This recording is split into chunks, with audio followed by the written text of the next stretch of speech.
Lusail, Qatar's second-largest city, made quite an impression during the World Cup finals. Its stadium, the largest in the Middle East, was a sight to behold. The Qatari government went all out, building Lusail and 7 other stadiums just for the World Cup. The investment was staggering. Some experts estimate that Qatar spent a jaw-dropping sum over a dozen years to bring the World Cup to life, amidst numerous human rights concerns.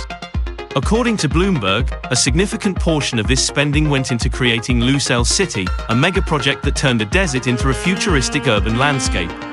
When Qatar secured the World Cup bid, the area that is now Lusail was just barren land. They aimed to complete the city before the event, but ESPN's Mark Ogden describes Lusail as something out of a dystopian film by Christopher Nolan.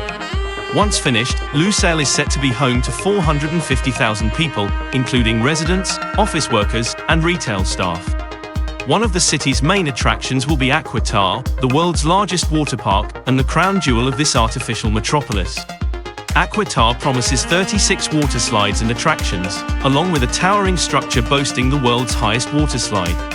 Covering a massive area, the park was expected to draw tens of thousands of visitors daily during the World Cup, though the dream of riding a half-built water slide remained just that, a dream.